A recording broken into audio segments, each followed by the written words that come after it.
Khalil, we are at day one of Seamless. It's a very busy day here. Tell me what's going on with Telr at the booth.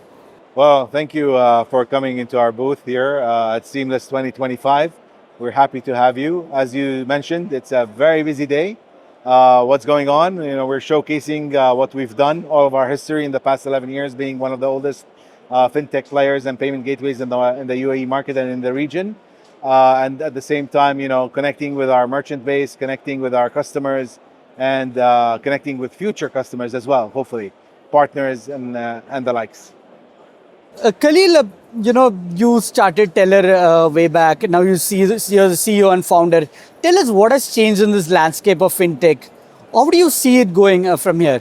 Well, fantastic. Back when we started in 2014, almost 11 years ago, it was, financial services, fintech was still in its infancy.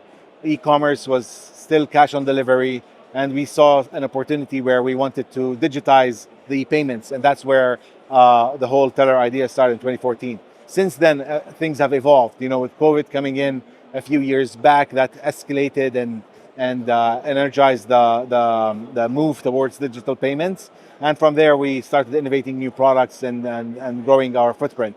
Obviously, regulation came in a few years back. We are very proud and happy to announce that we are one of the few recently that got the Central Bank of UAE license. We operate also in other markets where we're licensed, such as Saudi as well. The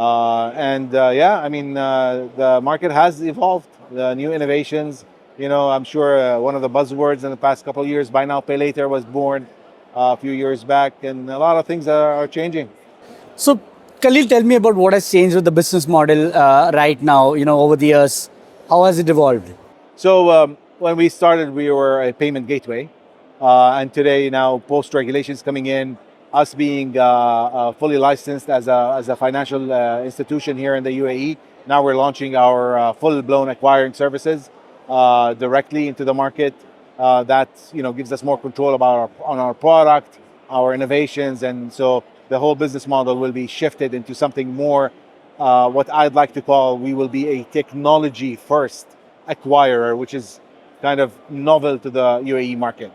What is that product that you're looking into, maybe shaping in the future? And what is that major product that you're positioning in the market right now? I think one of the things, there's many things, but one thing that comes to mind that we're keen on having is a single dashboard for an omni-channel merchant. Meaning, today there's a lot of fragmentation in the single merchant where he has point of sale devices sitting in his shop and e-commerce on his website, but there's no consolidated view. That's one of the things that we're launching, which is a consolidated view, single dashboard for all the channels of sales that he has. Khalil, you have a big team right now. Tell me, what is the team size like, and how and what sphere of thing you're growing at this moment, and how do you see the future of fintech? All right. Like you mentioned, actually we're quite agile. We're only 65 people in 3 offices. We are super efficient and obviously growing. We are hiring as our business grows. And the future of fintech is going to be embedded in everything, like open finance, paying by accounts, new payment methods, and innovations around the corner. And Khalil, one final question. How do you look at regulations coming in? They just came in right now. How do you see the future of regulations? I'm a big fan of regulations. We have CB is one of the most dynamic regulators in the world.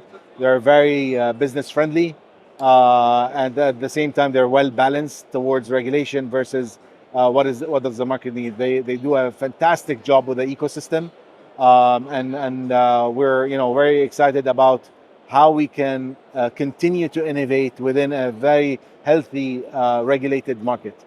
Anyway, it's a pleasure talking to you, Khalil. Thank you so much, and we wish you all the best. Thank you so much for coming.